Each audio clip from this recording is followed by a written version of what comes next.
បាទជំរាបសួរពុកម៉ែបងប្អូនទាំងអស់ជាទីគោរពរាប់អានបាទពេលនេះបាទលើកយករុក្ខជាតិពិសេសមួយមុខទៀតហើយបាទដែលពុកម៉ែបងប្អូនឃើញរាល់ថ្ងៃនឹងទទួល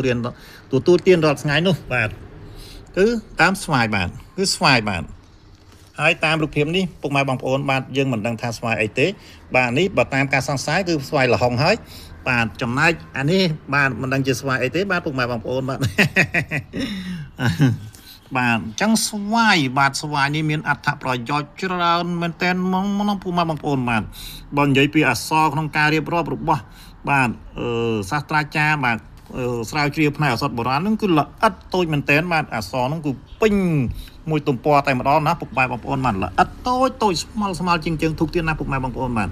អញ្ចឹងកុំបង្អង់យូរបាទពីព្រោះការព្យាបាលនេះច្រើនមែនទែនណាពុកម៉ែបងប្អូនបាទ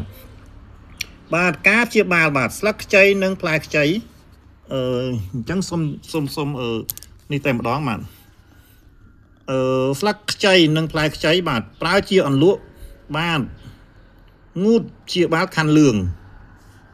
ផ្លែទុំហូបសម្រាប់ព្យាបាលទល់លាមកបាទពិបាករំលាយអាហារបណ្ដាលមកពីរោគសរសៃប្រសាទឬក្រពះខ្សោយធ្វើឲ្យស្រស់ស្រាយដល់ខួរក្បាលបាទសម្រួលដល់ការក្អួតត្រជាក់សាច់ជំនួយកម្លាំងបាទជ័ររបស់ផ្លែបាទលាបព្យាបាលកមរមាស់បាទសម្បកដើមជួយបង្កើតបាទទឹកនោមនិងទប់ឈាមប្រើប្រាស់ក្នុងការព្យាបាលលោហិតរដូវធ្លាក់ច្រើនខុសប្រក្រតីឬដងបាតព្រមជាមួយបាទឈាមតាមលាមកបាទអកធ្លាក់ឈាមបត់ជើងធំមានឈាមបាទសម្បកស្វាយផ្សំលាយសម្បកព្រីងនិងស្លឹកចំបក់បារាំងបាទអញ្ចឹងពុកម៉ែបងប្អូនស្គាល់ទេបាទចំបក់បារាំងបាទអញ្ចឹងលើកក្រោយខ្ញុំនឹងចេញវីដេអូមួយអំពីដើមចំបក់បារាំងហើយដើមចំបក់បារាំងនេះផងដែរបាទនៅស្រុកខ្ញុំបាទសម្បូរយកមែនតែនបាទ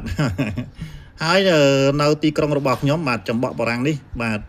ខាងក្រុមចំបក់បារាំងនេះបាទច្រើនបាទនៅកែបរបស់ខ្ញុំនៅទីក្រុងកែបបាទច្រើនមែនទែនចំបក់បារាំង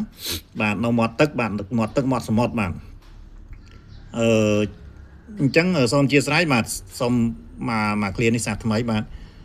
សម្បកស្វាយផ្សំលាយចំបក់ព្រីងនិងស្លឹកចំបក់បារាំងបាទ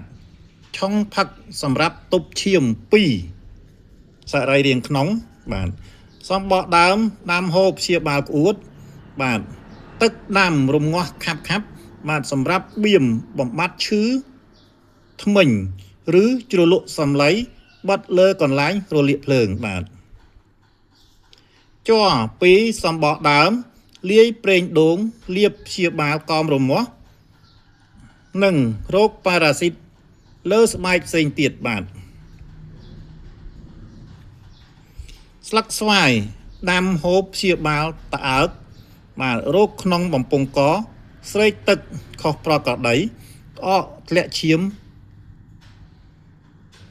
ឬដងបាតមានឈាមរាកឈឺក្រពះបាទរបួសដំបៅមួលលាយទឹកឃ្មុំផឹកព្យាបាលស្អកកស្លឹកស្វាយស្ងួតកិនជាម្សៅព្យាបាលទឹកនោមផ្អែមបាទស្លឹកស្វាយនៅខ្ចីឆុងទឹកផឹកព្យាបាលរោគស្ងួតរ៉ាំរ៉ៃក្អកហឺតបាទការស្វាយហាលស្ងួតកិនជាម្សៅព្យាបាលរាកមួលរ៉ាំរ៉ៃធ្លាក់សរបួសដំបៅអាហារមិនរំលាយនិងរោគធ្លាក់ឈាមផ្សេងសាច់ក្នុងគ្រាប់ស្វាយបាទសាច់ក្នុងគ្រាប់ស្វាយមានប្រសិទ្ធភាពព្យាបាលដូចផ្កាដែរបាទព្យាបាលដូចផ្កាដែរក្រៅពីនេះប្រើជាថ្នាំទម្លាក់ព្រូនជាពិសេសព្រូនចង្កឹះពុកម៉ែបងប្អូនព្រូនចង្កឹះទេនេះមិនមែនព្រូនចង្កេះទេណាបាទវែងមែនតើបាទសម្រាប់ស្វាយនេះបាទ ខ្ញុំមួយរយៈកន្លងមកខ្ញុំដឹងពីអត្ថប្រយោជន៍នៃស្វាយដែរក៏ប៉ុន្តែមិនចាប់អារម្មណ៍ថាវែងដល់ថ្នាក់នេះបាទគ្រាន់តែអានប៉ុណ្នេះបាទ5នាទីជាងណាពុកម៉ែបងប្អូនអញ្ចឹងសូមអធិស្ឋានរាល់កំហុសឆ្គងបាទសូមអរគុណបាទ